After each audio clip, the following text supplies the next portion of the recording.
On the phone, we've got Sarah Jane Waddell, who's also known as Wonderhussy, who puts together a video blog of her travels in the Nevada desert and many other places. You travel the world now, it seems. Yeah, mostly in the desert around Las Vegas because I live in Las Vegas. And people don't realize there's a lot more interesting stuff to do in Nevada other than gambling. But gambling is what most people want. It takes a discerning person or individual to want to explore a little further. And you go well beyond the national parks and monuments that are out there. Oh, yeah. You'll never find anything interesting in a national park. You got to go into the backcountry. All right. So what stands out like right now that where would you be leading people in a recent travel blog? Well, actually, instead of talking about a recent blog, let's talk about what I'm doing in 2 days. I'm hiking to the top of Mount Whitney, which is the highest mountain in the continental U.S., 14,500 feet, 22 miles round trip, with something like 8,000 feet of elevation gain, and I'm supposedly doing that on Wednesday, and I will be making a video showing my progress. Well, that's quite an endeavor. That's above and beyond what most people could do. You're in good shape, and you're a mountaineer also.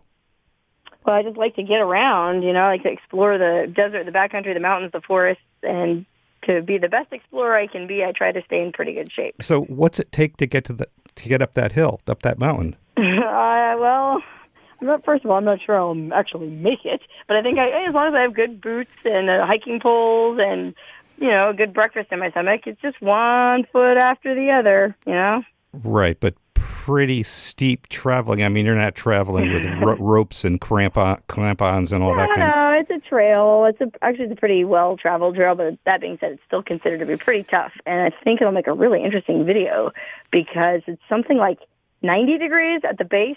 The town at the base is a little desert town called Lone Pine, and it's actually California, just across the border. But then as you hike up, you'll pass through pine forest, alpine, and then up to the very top, I think it's only going to be in the 40s. So I'll be passing through a bunch of microclimates and different, it should be, really interesting. Dangerous, too, actually. A lot of people die on that hike. So do you have a crew of Sherpas or people traveling with you to do this? No, I'm not high maintenance. I'm just going with a friend. I'll carry it's just a day hike. I'll have it on my back. Yeah. Well, it sounds pretty cool. I can't wait. Now, the programs that I've been watching are filmed. I mean, it's meticulous and actually very well-crafted filmmaking, and I don't understand how a single person can do all that in the massive quantity of places that you visited in the past couple of years. It's actually astounding. Yeah, it's not easy. I mean, I shoot all the videos I make on my cell phone. I mean, I have a pretty good camera on my cell phone. And I try to get, good audio. I have a little external microphone I use. But, yeah, I do it all myself, aside from, occasionally I'll ask somebody I'm with, like, hey, will you shoot me doing this? But mostly, yeah, it's a one-woman operation. And, I just don't have the budget to hire an assistant. Otherwise, I surely would. So are you headed in that direction where you're going to be sending, like, a film crew out and they're going to film? Oh, wow, yeah, maybe about 100 years from now. I don't make all that much money on YouTube, so I don't know when I'll ever have the budget. But find that I'm just getting better at doing it all myself. I'm a control freak anyway. I kind of like, having control over everything. So I keep discovering little, shortcuts, tips, and tricks to make shooting this stuff easier. So what are some of the other places you've been to that some of the listeners might find interesting to check out? Well, I've gone all over Death Valley. I think that's kind of how my channel grew initially. People don't realize, like, Death Valley, the park, I think, is the size of the entire state of Connecticut, as a matter of fact. Yes, it is. I've been there. Statistic they use. Yeah, right. So it's just vast. And there's the well-known attractions that people go to, like Badwater Basin, which is the lowest point in the continental U.S., or, Ubahebe Crater, this giant crater. But if you just go out into the backcountry, up into the mountains, if you have a good four-wheel drive vehicle and you're not afraid, you can find all kinds of abandoned mining ruins, abandoned cabins, sometimes abandoned cabins that still have all of the people's possessions in them that lived there, and it can be really interesting just to, I guess I'm kind of nosy. I like to poke through the drawers and try to put together a story about the lives of the people who lived there. Right. There's a story there that's basically when you show up, it's really unknown. Have any stories fleshed themselves out? Have you found out any more about, say, some of the places you visited? There, people have disappeared suddenly. A lot of times when I post a video, as I'm shooting it, often I don't know what I'm talking about because sometimes I randomly stumble on these places. So obviously I can't do any research into them. So I shoot the video and I just sort of conjecture and wonder I wonder who lived here. Maybe it was this, maybe it was that. And after I upload it onto YouTube, a lot of the time I get emails from people who fill me in and go, oh yeah, I remember that place. I used to, it was an old abandoned brothel I did a video at. Right on the California-Nevada border, but way out in the middle of nowhere. And I had no idea what it was. I wasn't even sure if it was a brothel. But as I was exploring it, I found certain tip-offs. There was a lot of bedrooms with no bathrooms. And then in the very back, there was a heart-shaped hole in the floor, which was covered in green shag carpeting. So I figured there was a heart-shaped jacuzzi. Kind of gives it away, doesn't it? Right, so I put that together myself, and in the video, I guess that's why people enjoy watching it, is I'm figuring it out as I go along. So, and I got a lot of emails about that one from people who patronized that brothel back in the 70s or 80s. Yeah, no, I know it sounds kind of seedy, but it was cute. I had guys email me, oh, I remember that. Those ladies at Miss Janie's were very friendly. Yeah, so your sense of deductive reasoning as you explore these places is fantastic. Thank you. And you leave no crumb unturned, as far as I can see. I try not to, but I also leave everything as I found it, or I try to. I'm not the type to take things. I know a lot of explorers will, sometimes you find really neat things in these old abandoned places, and realistically, it's junk. Someone just left it there, so I could take it, but I somehow feel like that wouldn't be right. I want to leave it there for the next explorer to find it and wonder about it. Right. It's quite an endeavor and quite interesting. You're kind of there are people called urban explorers who explore empty buildings and abandoned buildings, but I'd never thought of it as being something you could do in a very rural area. Yeah, I had no idea this whole urban exploration even existed until the same day that I shot that abandoned brothel. I happened to be driving through this really remote part of the desert and stumbled on this old brothel. So I shot a video there for fun and then got back in my car. And 15 minutes later, I stumbled on an entire abandoned town with an old burned down casino and all kinds. Just way out in the middle of nowhere. So I shot a video of that and put it up just kind of for laughs. I didn't realize people were really into that. And I got so many emails from people saying, oh, wow, I love urban exploration. And the term was new to me. They call it urbex for short. It's a huge thing. And, yeah, the classic urban exploration is in a old factory in Detroit or back east someplace. Out here, out west, we don't really have the same level of industrial decay, but we do have a lot of old mining ruins and old cabins. And the climate out here is such that a lot of the times everything is pretty well preserved inside. Right. Some of the places could be 100 years old too. And preserved. It's absolutely amazing. There is some urban stuff. I've interviewed people who've explored the underground, the water channels under Las Vegas. That's pretty interesting. Oh yeah, it's fascinating. But most people who explore like that don't want to talk about it because they don't want to get found out. They don't want to get arrested. They don't want to. They're secretive about it. Yeah, there are.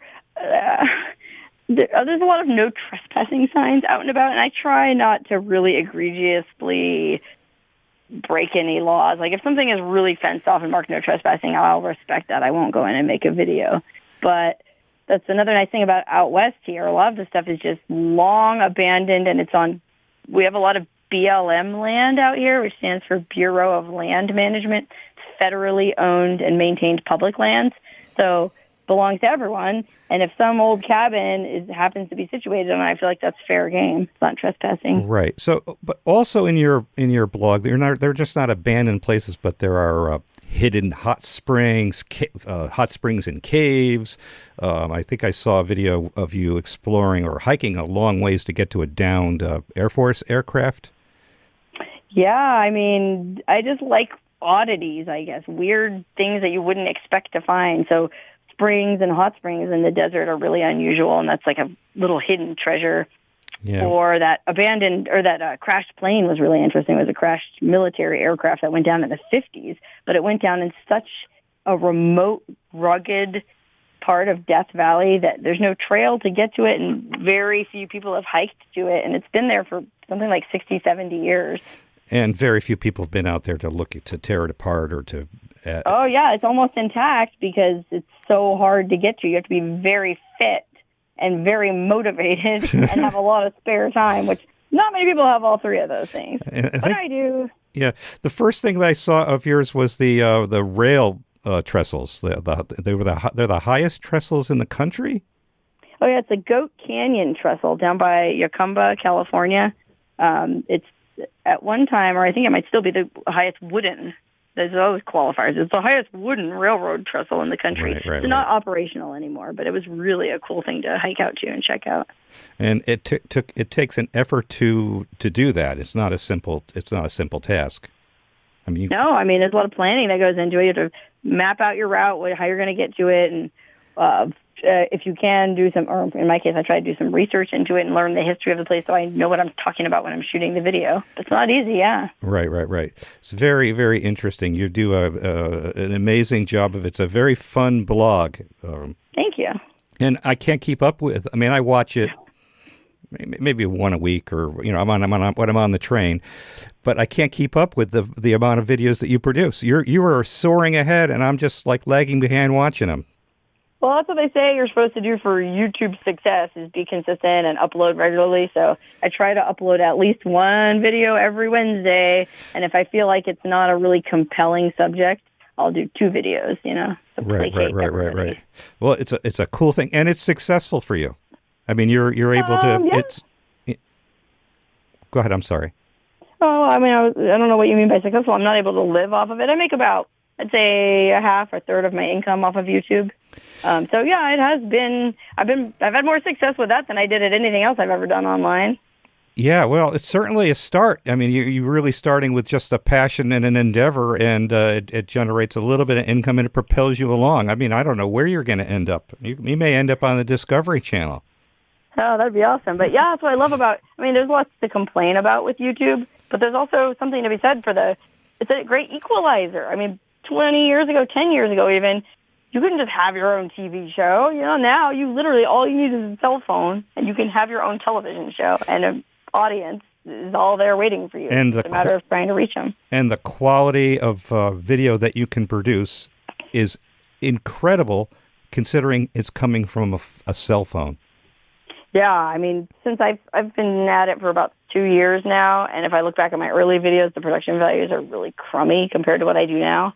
And that's partly because of technology improving, but it's also just me thinking more about what I shoot. And that's natural, I would think, with anyone who starts a channel, is you just start noticing things as you go along, you get better. So from producing the videos, you're doing better, not from like watching other people film things. You never went to film school. No, I got an art degree, so I took some film classes, but I never studied filmmaking or anything like that. I'm just learning as I go, bumbling along. So you have a sense of design and a sense of composition. That really helps a lot. Yeah, I'm sure it does. Yeah, very interesting. The other thing I wanted to, Wonderhussy's blog. All right, let me ask you, why are you a Wonderhussy? And it's a trademark. You're I saw it. Well, I make most of my living as a nude model, an artist's model, which, I don't know, to me, there's a distinction between being an art model and being in pornography, but a lot of people don't understand the difference between that, and so I was always being called variations of shameless hussy that are not as nice as hussy, and I probably can't say them on your radio show. So people always call me names anyways. I thought, if you can't beat them, join them. I'll just own it, and I'll be the best dang hussy there is. I'll be the Wonderhussy. Made up the name. Trademarked it, and got the domain and all the social media handles, and that's what I go by. And you own it. You owned it. Yeah, I own it, man. I'm not trying to deny it. I mean, my mom, my grandmas, everybody, they know what I do. They follow me on social media. I'm a good person. I don't compromise my morals. I have a very strict moral code. And my nude modeling is actually what led me into exploring and starting this YouTube channel, because I specialize in outdoors nudes. So my thing is photographers that are visiting Las Vegas for conventions or conferences can hire me for the day, and I'll take them out into the desert to some of these beautiful landscapes and where we can shoot nude photos. And so in my exploring, looking for newer and better locations, I found, I started finding all these hot springs and abandoned places, and I eventually became way more interested in the exploring and finding the abandoned stuff than I was in the modeling. Right, it's all related. Right. But you do it all very well, and you're so upfront and passionate about it, and you're so good. Your blogs are so good-natured that you can't help but love it. I really try to just be positive and cheerful in my videos because, I might not always be that way in real life, but there's so much doom and gloom on TV and in the media. It seems like every time you turn on the TV, everything's horrible and the world's going to HE double hockey sticks. So I just try to bring a little ray of sunshine into people's lives. And I guess if I have any message at all, it's that things aren't really as bad as they seem on TV. If you just go outside, break your comfort zone, get out into nature and talk to people, you'll find that most people are pretty much the same. We all want the same things, and everyone's just doing what they can to get by. Everyone's okay.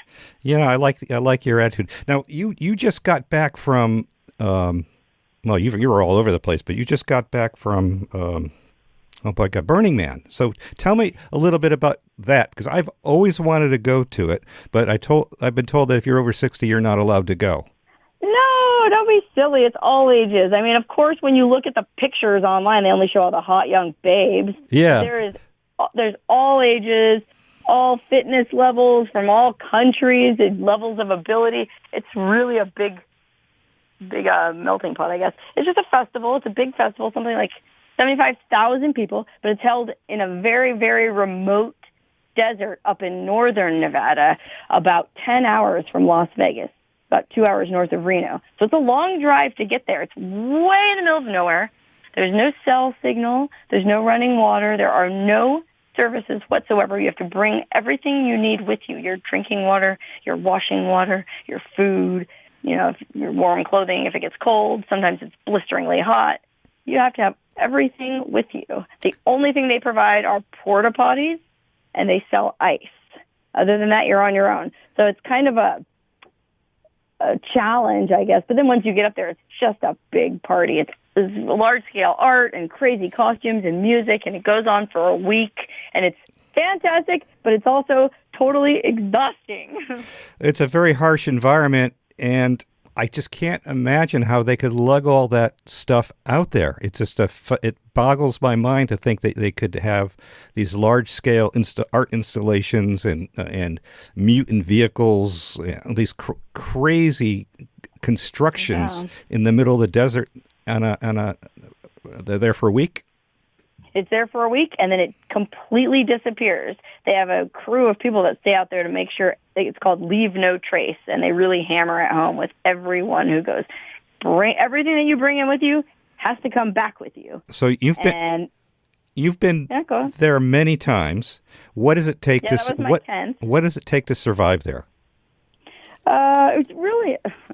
I feel like it's not as bad as people say. I mean, as long as you have water and food and some kind of shade, you can get by. I mean, and plus, the other thing is that the people up there, the other attendees, everyone is super friendly, super helpful. Everyone's sharing everything with each other. It's just like a big hippie utopia. So if you did forget to bring, Band-Aids, guaranteed somebody around you will have extra Band-Aids, and they'll spot you one. Like, that's just everybody gives and shares alike up there. So when you spend the big bucks for a ticket, it's you can't buy anything there. It's a no money exchange, or there's a term that No, and if you buy a ticket, which the ticket's about $500, which isn't really that much if you consider it's for 7 days, but it is pricey.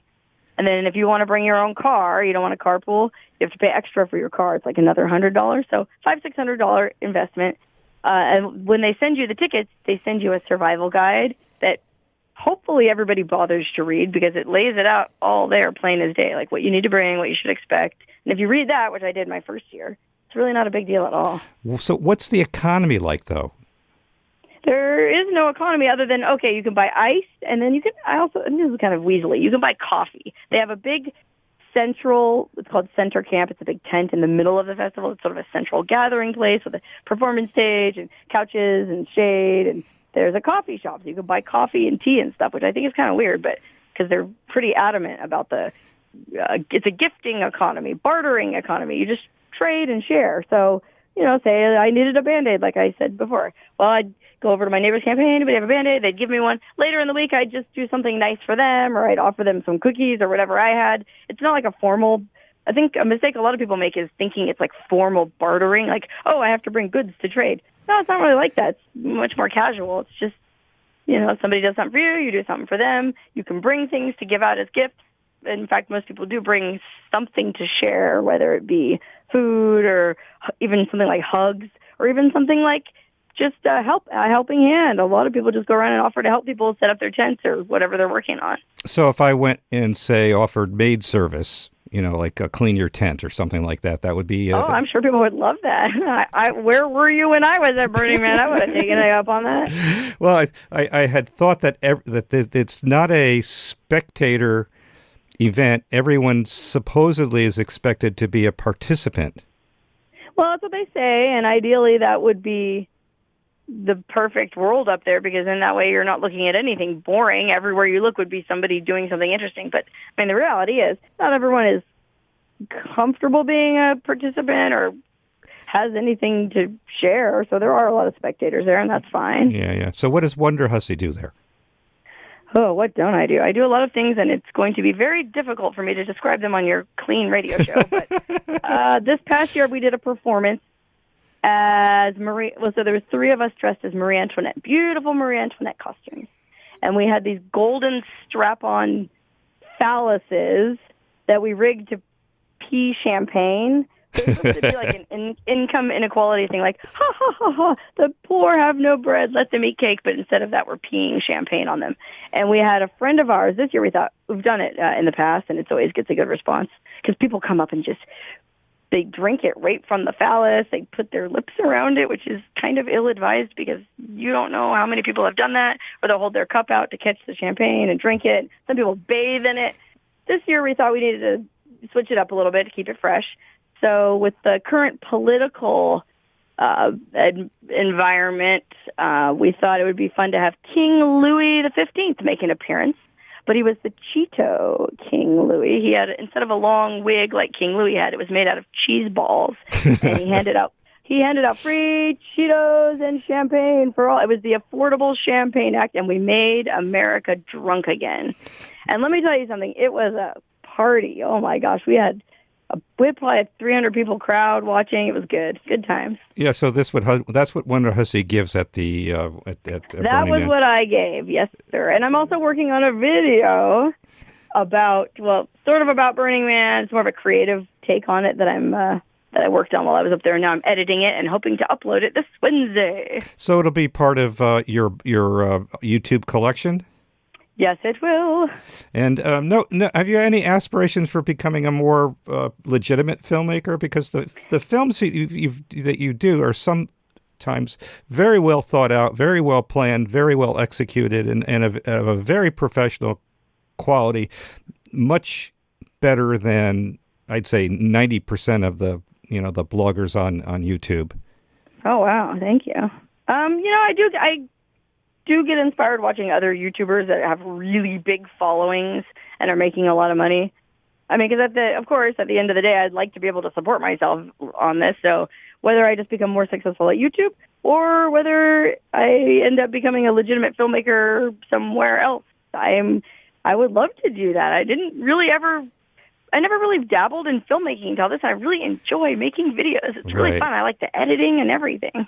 But it's funny that you have to do it all. You're filming it, you're starring in it, you're editing it, you're picking the music, you're the creative director, the artistic director, the set director. You're doing it all. And it's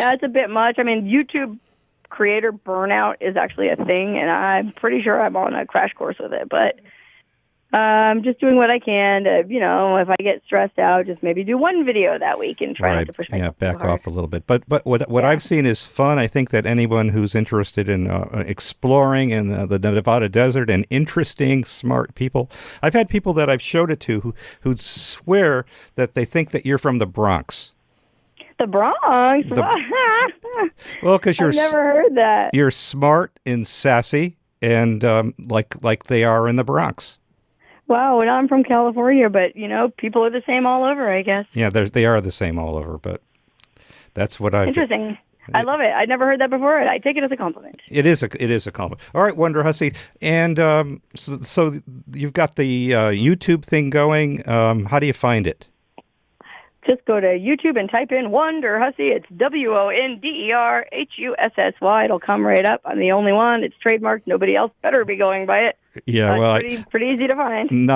You're not. I don't think you could be very easy to imitate because you're quite a unique talent. I hope that you have much success with it and reach. You can blow back the burnout syndrome easily. I hope you pass. Oh, I'm sure I will. I'm just burned out right now from Burning Man. Yeah, well, you've been on the road a lot. The other video that I really liked was, and I don't know much about the event, but it was this crazy rocket guy. I guess he's the U.S. rocket guy, Rocket Man. You were talking about Mad Mike Hughes. Mad Mike, yes. So that was an interesting video because you did it like a newscaster. Well, so there's this guy, Mad Mike. He's a limo driver who has a fascination with rockets. And he's always building his little homemade rockets, trying to launch himself into the stratosphere. And he fails more often than he succeeds. In fact, he almost always fails. So he was doing another launch. He got involved with the flat Earth people, the people that believe the Earth is actually flat. He kind of allied himself with them just because he knew he could raise more money that way. 'Cause apparently, a lot of people are into this flat Earth thing. So it was like this. He's going to launch this rocket up high enough to where he can look down and prove the Earth is flat, kind of a deal. And so a girlfriend of mine invited me. She goes, "Hey, Mad Mike's launching this weekend. We should go watch." And it was like 3 hours away from where I live, and I had a million ways that I would have better spent my time. I had so many things I should have been working on. But I thought, let me go out there and just see. I know he's going to fail again, but it'll be fun to go out. Well, I had the foresight to make a little news microphone, Wonderhussy News Network. And even though it was a non-event, we waited around for a few hours, and he, surprise, didn't launch because the rocket wouldn't work. But it was still a funny video because I was doing this like news commentary running the whole time. And as a matter of fact, Mad Mike himself watched the video and contacted me. He liked it. Oh, there you go. Maybe you'll be on his pit crew. Well, we'll see. Yeah, that was a good one, but I was disappointed that he didn't. He did take off eventually, but it wasn't during the time that you were there. It was a fascinating. No, he tried it a few more times, and I thought, I'm not going out there and wasting my time. And then, of course, one of those times it actually worked, and he did launch. So yeah, another like fascinating character from parts, from where as far as I'm concerned, from parts unknown, doing quite insane, remarkable stuff. I mean, just the fact that this limo driver from wherever the heck he's living can build a rocket, put himself in it, and shoot himself into oblivion is absolutely remarkable.